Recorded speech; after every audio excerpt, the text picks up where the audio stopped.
This is literally my like upteenth time trying to film this. My mom came, my sister came, it was interrupted multiple times. My dad came, my brother came. It was interrupted multiple times. This is literally the last part. So I'm trying to get this through. I want to try to get it done before 3 to 3:30 so I can go ahead and get me a nap in before work. Um, so what I will say is that one, I'm very happy that I saw my sister. It only inspires me more. Like I said, my sister is literally my rock. And so I'm glad that I saw her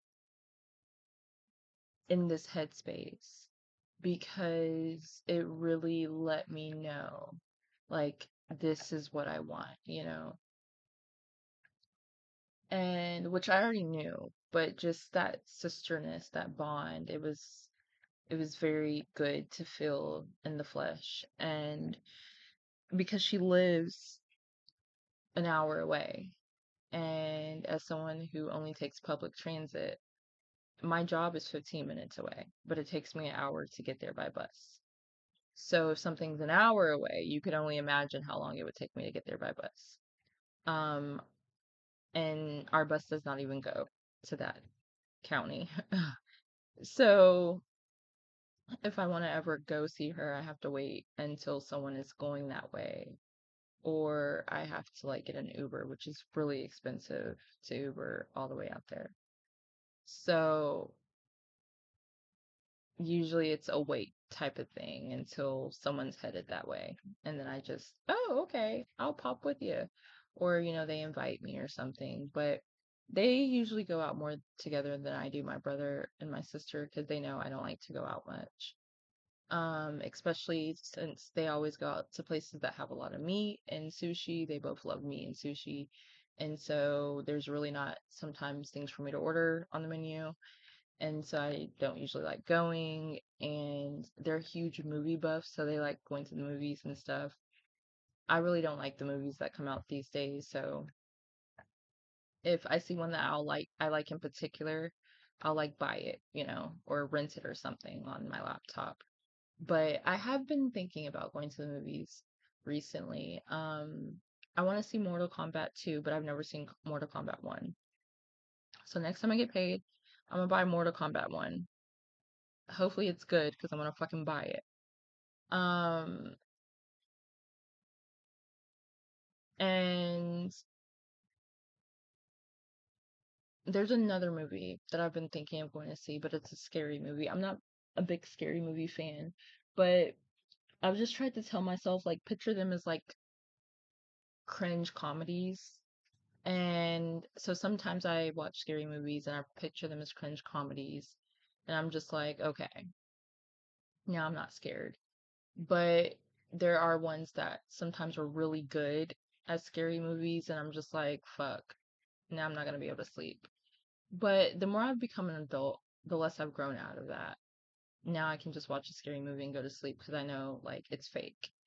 And a lot of times I like to like look up the actors or actresses in other movies so I can remind myself like, bitch, it's just a movie, they're still alive. And usually I like to like figure out who the scary person is. And I like to see if I can find them in a comedy movie or a funny movie or a family member movie or something like that. So I can watch it and go, see, this person was just acting. They're really a cool person. I like to watch an interview of them or something. And it kind of, calms me down a bit. Um,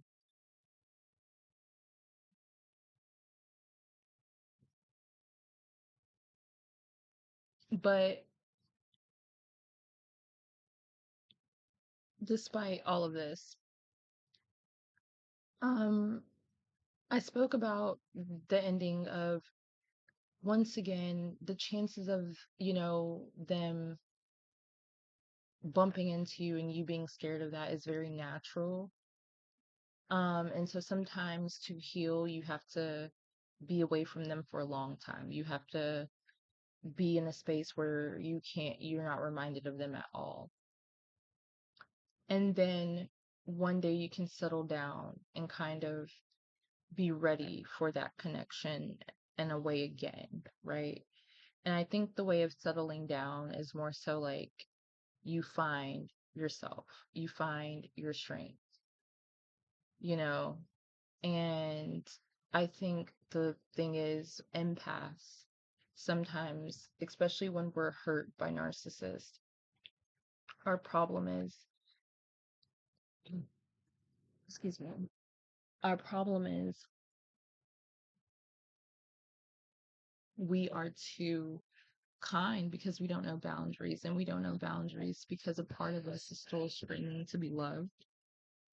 And so we want to make an excuse for this person because we want them to be this good person who will love us. And so we're like, oh no, the poor baby, they just don't know any better. Oh no, it's not really that. They're just going through something. It's kind of like that scene from White Chicks when she was like, his grandma just died 3 years ago and da da da da da.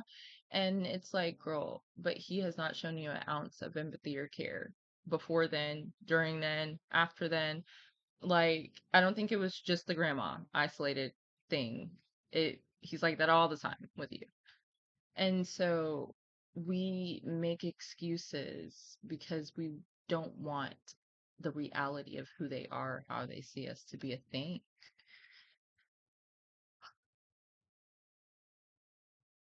And sometimes it's just really hard for us to accept that some people just don't care about love the way we do. Some people just don't care about justice and kindness the way we do. And it's hard to accept because it bothers us so much. We would think it bothers other people, but sometimes it just doesn't. So there's two ways to really you can really see it, but both ways is just us screaming for the world to be right so we can feel safe and comfortable.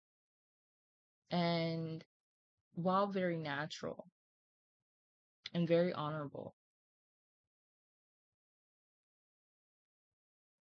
doesn't mean it always ends up happening, unfortunately. And so we can't attach to the idea that that person will ever grow to see the error of their ways. It's actually very unhealthy for us to do so. Nor can we attach to the idea that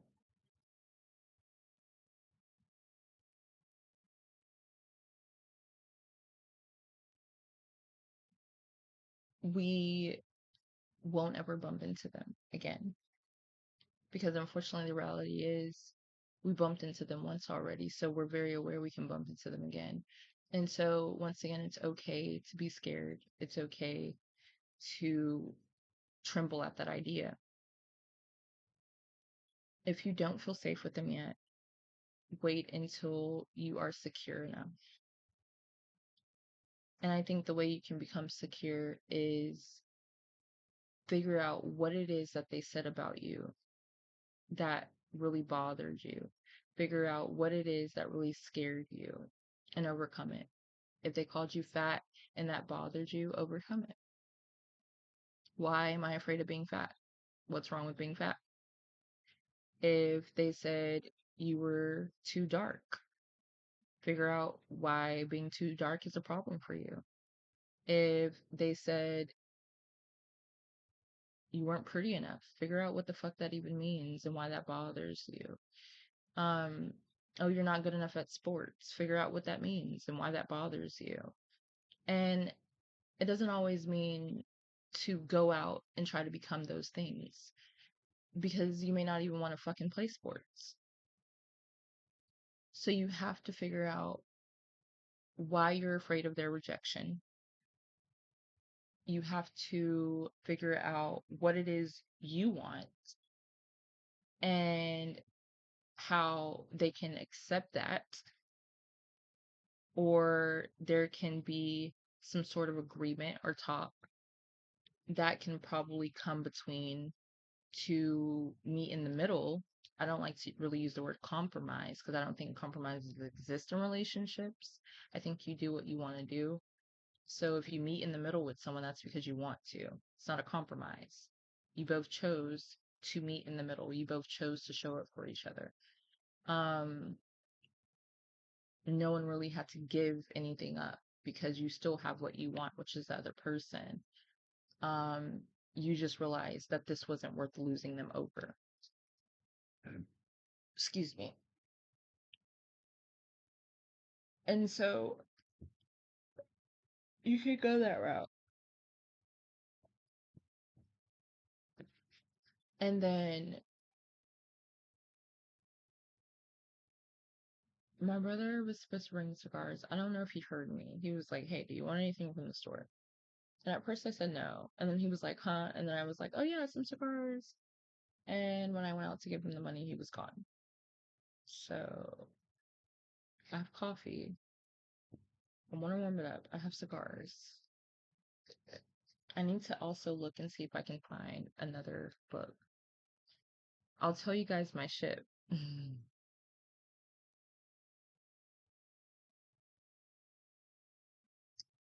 I'll tell you guys my ship.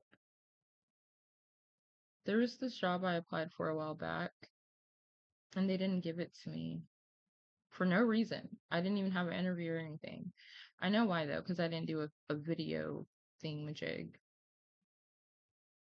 And I think places who do that are racist, by the way. They want to see if you're black or white.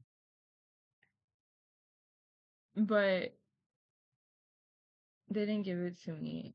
And that was 4 months ago, and that same position has just been sitting here. I should be a swim instructor. Just kidding. As someone with OCD, I do not actually like public pools.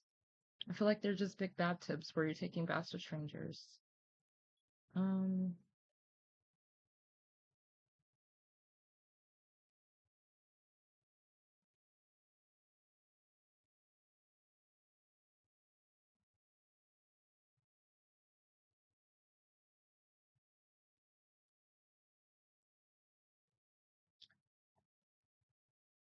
Arian, Targaryen, and Duncan the Tall. I did not know that they were gonna be a ship. I was on here looking at like I don't know what ship I was really looking for, but I was just like, I wonder if there's anything on here. And I had like maybe a ship, but I wasn't too sure. And then I just seen that one and I was like, I never thought of that before. That's very interesting. And I was like, I could actually see it. And so I kind of like clicked the tag and I was scrolling and I was like, oh my God, these ideas are all seem so good. But it's a ship. And I'm shooketh because some of the fan fiction is actually pretty good. Very interesting. I found two so far that I really like, but I'm not gonna share them here.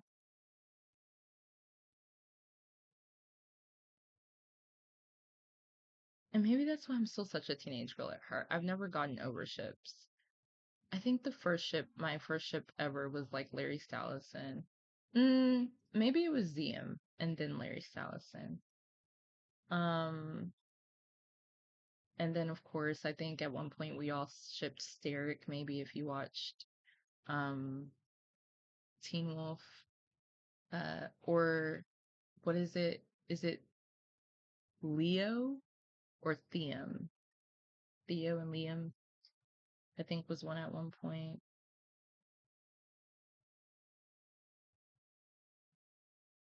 I'm not really for sure.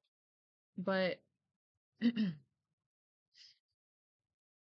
yeah, I know I said I wasn't gonna share it, but I think sometimes it's good to share ships with other girls, you know? A little tea. Um, give them something to think about. So there we have it. Um,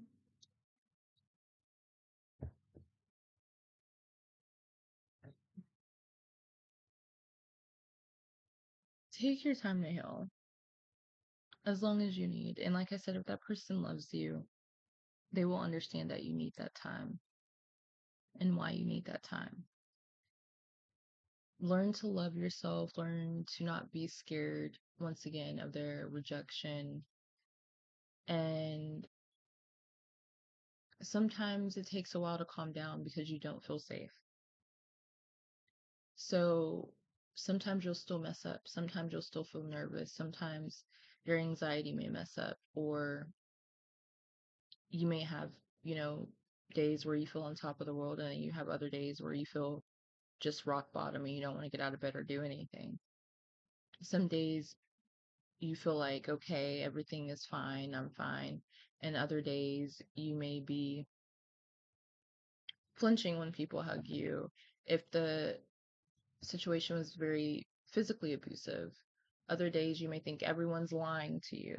If it was very mentally abusive. And then, excuse me, other days you may think,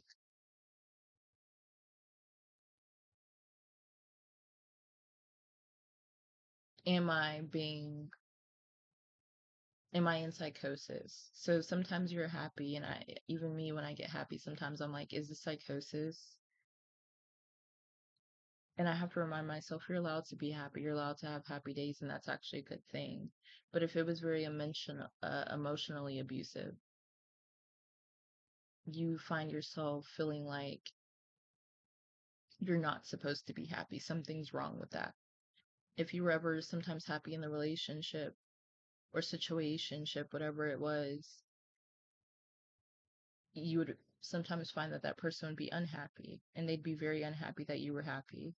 If you were very talkative, if you were very outgoing that day, they would be very upset. And so you learn to not be happy. You learn to not take up room and take up space and take attention, and to not be lovable or likable or seen. And so on days where you find yourself being that, it feels really good and it feels great, especially if it's back to back to back to back. But you eventually wonder, what if this person finds out? What if they know?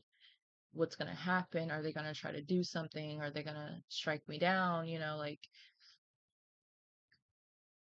and it puts that nerve back on you. And the moment you feel that way, you're like, see, it was psychosis. I wasn't really happy. I'm really depressed. I'm really just, traumatized and hurt. And see, I knew I wasn't happy. And you almost punish yourself for being happy. They're not there to do it anymore, so you kind of take the place of doing it. And even on those days, when you notice that, just be gentle with yourself, I feel.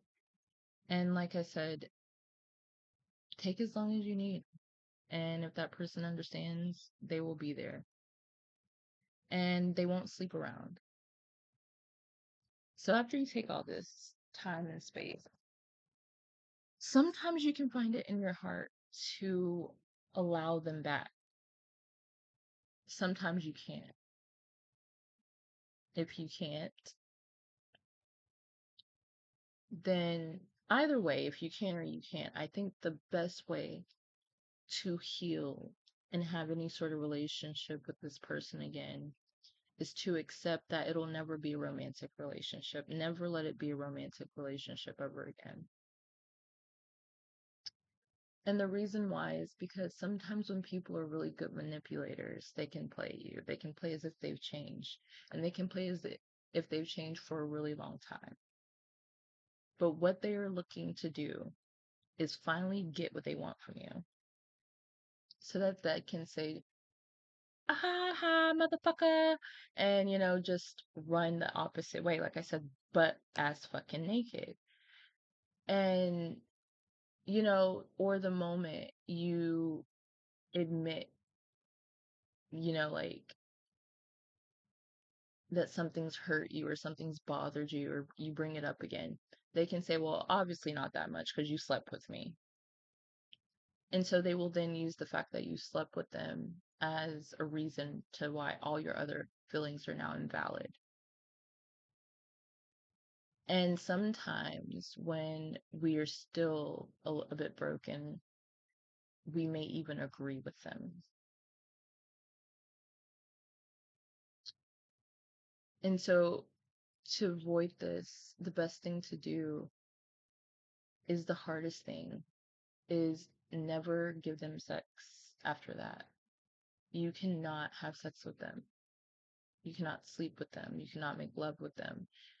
And the reason why is so you can avoid the risk of the I told you so or the risk of the I knew better. Because sometimes it may take, like I said, 6 days, 6 weeks, 60 years to heal from what this person's done to you. And for you to heal, it only takes one you dumb bitch, or, oh, so is that why you slept with me then? It only takes one of those for you to feel like all of that was for nothing. All of that healing meant nothing. And for you to question yourself again. And sometimes, like I said, even worse than before, because you knew better. And I think sometimes we find ourselves in these situations every time they show us or they hurt us.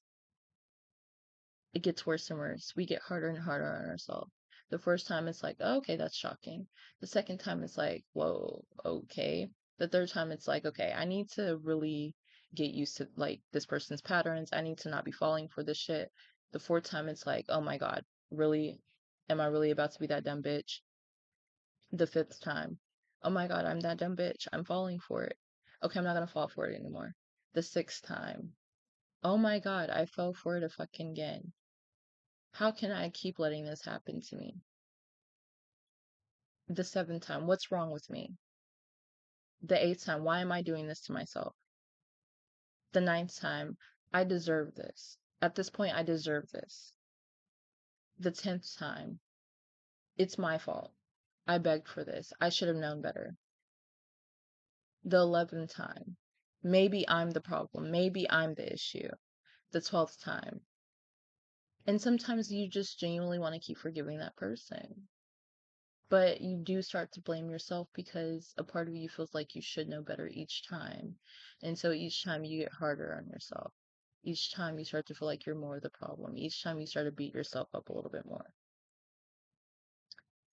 And it's very unfortunate because, in a way, we do play a part when we don't have firm boundaries and when we don't know how to see the warning signs over love and over potential. We do um sometimes make it really hard on ourselves when we excuse their behavior and they're not even coming up with the excuse. They're not even explaining. They're not even, proving any of it. They're just waiting for us to do it because they know we will. Or when we forgive them before they even apologize, before they even change their behavior sometimes. And I think you can forgive them before they've changed their behavior. But sometimes when we throw ourselves at them again before they've changed their behavior, we do it to ourselves because it lets them know I actually don't really have to change my behavior. I just have to sit and wait for her to get desperate enough again, to get lonely enough again, to get bored enough again, and she'll come back. I don't actually have to change anything about my actions. And so we can't be so much of wanting them in our lives that we can't hold them accountable for the actions that they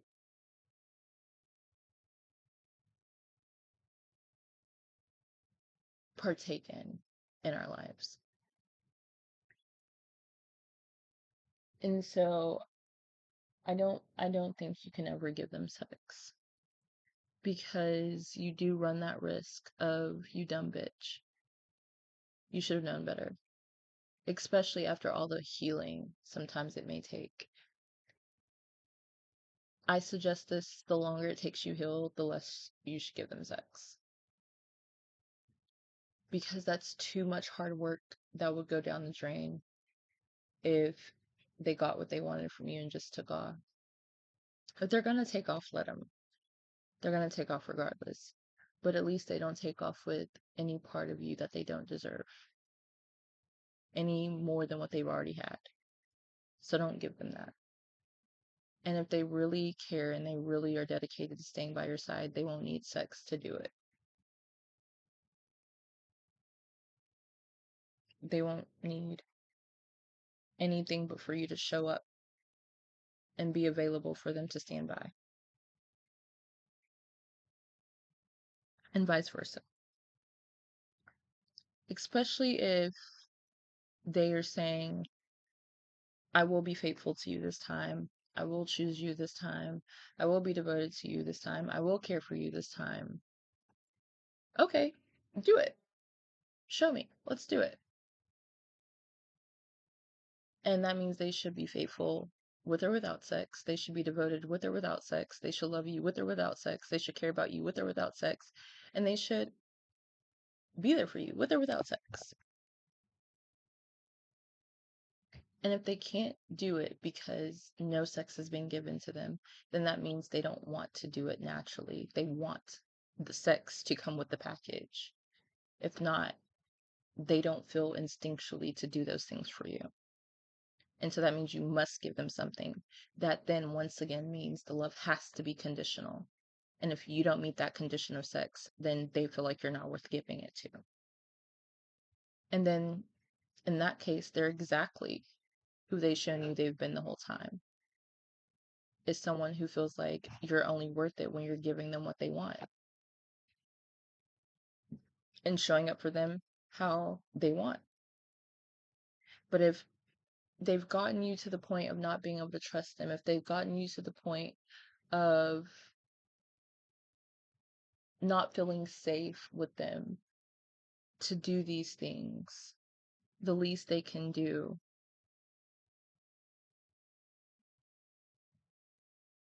is accept the effect that that has on you as to why you may be making this decision, and accept that I did this to this person. I hurt this person. I nearly broke or destroyed this person. And this is how they feel like they can carry on and take control of their life back after what I did. And if they truly are willing to make up for their actions, and if that's what you're asking, they will do it. And if not, then you know where you stand with that person. So that's my suggestion. Don't sleep with them. Don't get into a relationship with them. I think any relationship is a relationship, whether it's a friendship, a sisterhood, whatever, but don't get into a label with them. Don't say, this is my boyfriend, this is my wife, this is my fiance. Don't do any of that.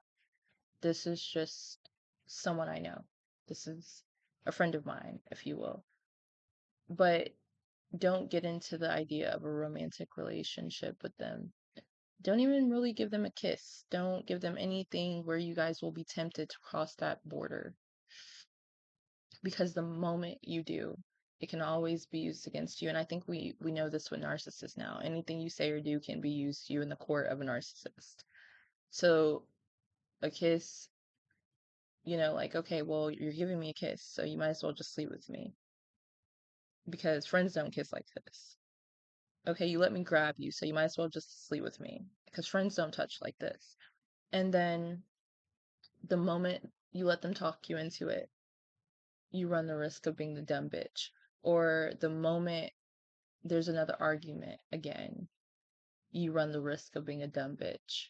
Or the moment they get what they want from you again, you run the risk of them going back to their old ways and proving that you may have been what they feel is a dumb bitch. And once again, I think we've also been there a couple times enough to know when we shouldn't have given ourselves to them again. And we still did. Let me go see if my brother has my stuff, and let me go to him before he can speak. Because then he won't interrupt my videos or my recording. You probably need to be good at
I got them.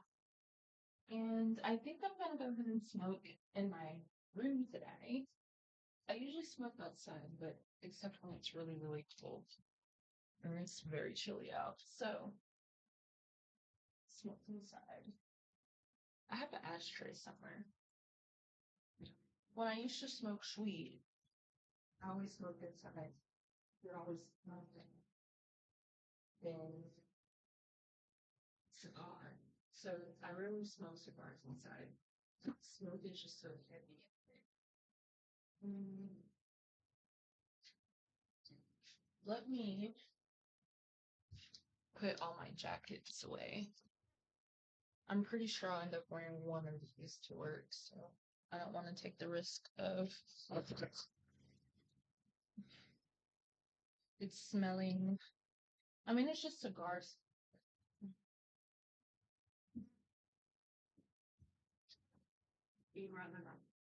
Ooh, my stomach is hurting very bad. The coffee is not being nice to me.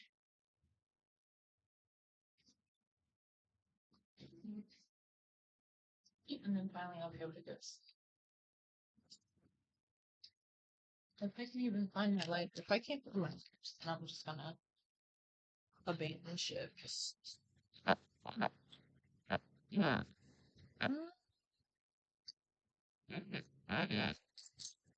Okay, there's one. Uh, maybe I'm just not. I really, I really don't.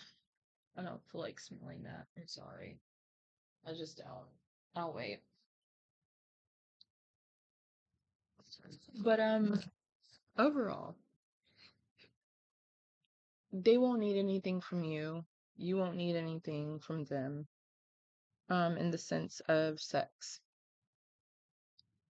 And the reason why is because let me turn this fan on, maybe so you don't have to hear all my family's happenings. Oh, the remote actually worked this time. Um, but because who knows what my brother may say. But I do think that it's very important that you also understand that if you were asking them to not sleep around because it may hurt you,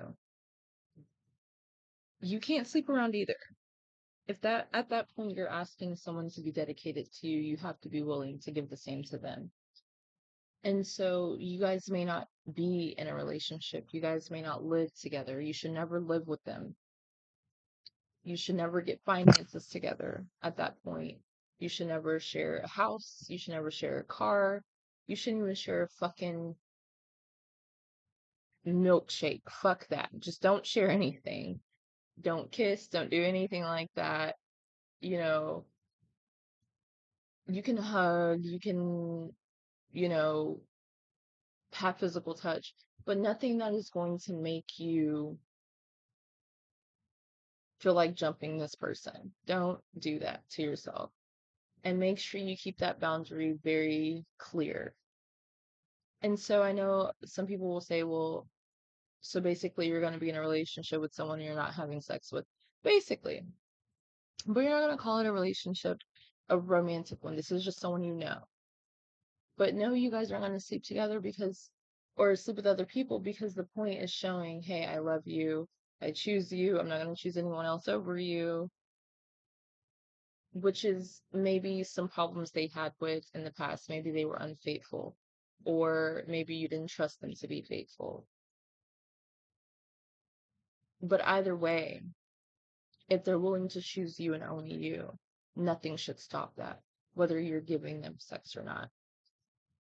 Um, and I do like to sometimes, I'm not gonna compare it to that because I already know he's gonna have a fucking joke and a half, maybe one day if he ever hears this. So we're gonna move past that. But for my own peace of mind, we'll move past it. But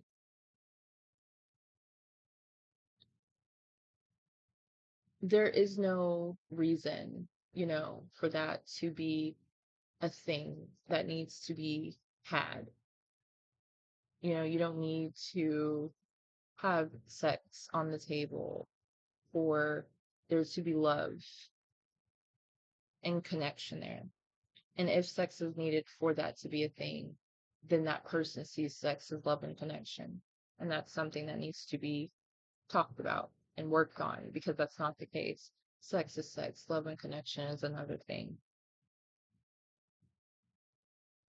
But you never want to have sex with someone there is no love and connection with, because then you can end up having sex with someone like Jeffrey Dahmer and you can end up dead. Or you can end up making a baby with someone who's going to kill you and your baby, like my cousin. And so you have to be very, very, very careful, is what I'll say. And I'm not saying don't do it 100% because I can't stop anyone, but I think for peace of mind, it's best not to. Like I said, don't live together, don't share any bank accounts, don't share money together. Um, the best thing to do is you can let them borrow money, they can let you borrow money, but never have accounts together, never make purchases together, never say, okay, we're going to purchase this boat together, we're going to purchase this car together. Don't do anything like that. Maybe you guys can go half and half on a pizza, maybe, but that's about it. Um,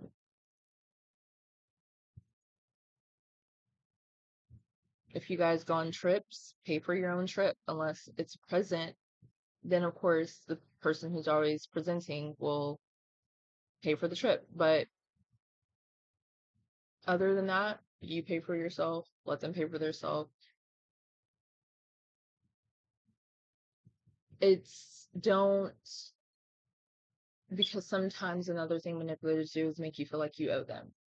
And so it feels good to know you don't owe them and that there's no guilt there. And so it's kind of like being single but in a relationship at the same time, but there's no sex. But the downside is you guys don't get to have sex with other people either. So once again, they're not having sex with anyone and you're not having sex with anyone. You guys got to get real imaginative, buy some toys, explore some things, but you're not having sex with each other and you're not having sex with anyone else. And so that they're not in that alone, you also are not out doing that. But not only that, if you really love and want only them, then you shouldn't desire another either. So if you're asking of them, you have to be ready to give it back. And I think that's the only way the reconnection works. I know that there's some people who can, you know, keep a marriage going and have sex again, but the trust is never fully there. The connection is never really the same. And sometimes that's how infidelity continues. And so I think if you're willing to try a reconnection at least once and they mess it up after time and time apart, then after that, maybe you can just go ahead and call it quits altogether because you've already given them that, moment to show that they really have changed after a long time. And that's what they did with it. But if you're like me or sometimes some other empaths, we will give you endless times because we always believe that someone can change, even on the thousandth time. And we always believe in forgiveness, for they know not what they do, and forgive as God forgives you. So sometimes we're like that, but no matter how many times you forgive, never give them sex, because then that means you can forgive and forgive and forgive, and they're not really taking advantage of you because all you're doing is forgiving. If they want to keep messing it up, that's on them. But at least they're not getting sex or anything from you, except your presence and your time, which you would have given them anyway, because you'd give it to anyone who needs it, or who asks of it, or who requires it as a healer. So you're not doing anything but healing and letting your presence be available to someone who is seeking it.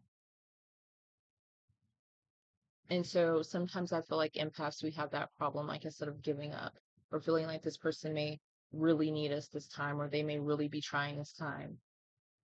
And so I think that's a perfect balance of how you can do that and still also maybe have a peace of mind of being around them as well without feeling taken advantage of.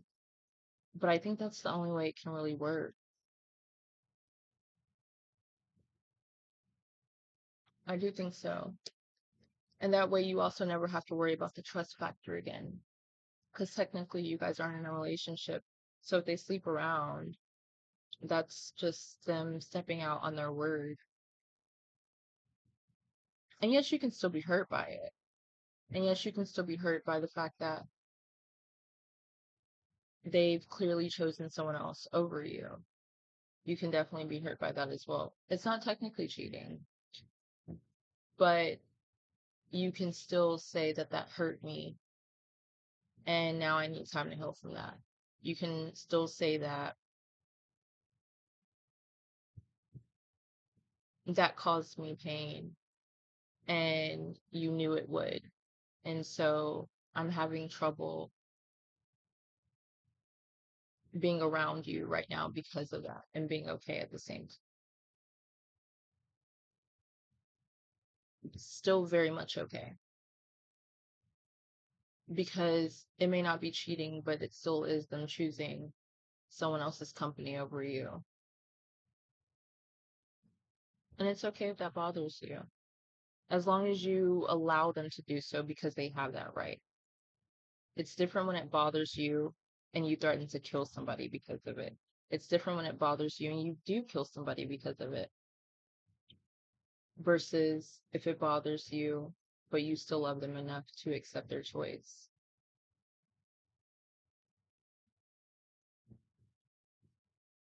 And you can still react to it how you wish, even in your acceptance.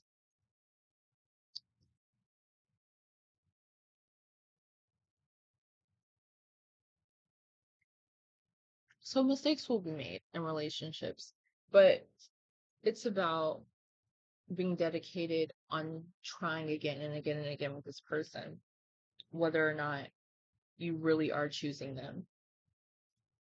But the dedication comes in where you don't have to keep trying again and again and again. Because the moment something bothers the other person or the moment they tell you something bothers them or hurts them, you stop it and you never do it again. And if this person can't do that or they don't wish to do that multiple times over, then that is what they see of you. And do not do yourself a disservice and not admitting that, no matter how much it hurts.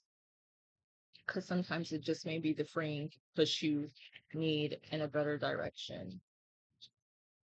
And I think that does go back to the very beginning of sometimes once you do start to go in that direction in a healing sense, or try to choose something other than that, try to choose someone who actually does take your presence seriously and care about you. You do run the risk, unfortunately, of losing your life for choosing for wanting better for yourself. It's very unfortunate, but it does not mean that. Okay, where did the cigars go? Because when I lay down in a minute, I don't want it to break them. But it does not mean that you still shouldn't try. You owe it to yourself to try to find that love for yourself if they're not giving it to you. Whereas you tried to give it to them, so they can't really say the same thing. Um, and you tried to communicate with them, so they can't say the same thing. So you've done your part over and over and over again. And every time they've shot you down, destroyed you, or broken you over and over and over again. And they just thought that they had endless more times to do it until they didn't. and they didn't see you as worthy until someone else did. And you have a right at that time to not give them that chance again, because now you would be hurting another in the process to do so. And they don't deserve that.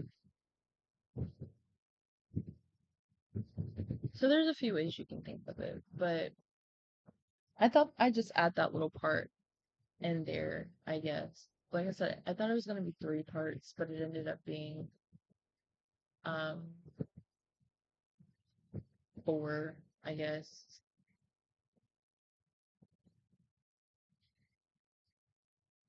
I think a part is missing, but I could be wrong. Um,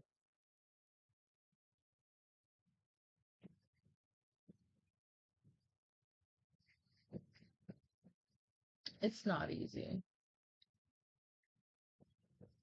And like I said, don't think about the fact that they may come back or they may realize, because you start to play almost, it feels like a waiting game. Even if you're hoping that they do and you're rooting that they do and you're wondering, I wouldn't think about it too much. In fact, the best thing you can do, unfortunately, as much as it hurts, is to try to pretend that they don't exist.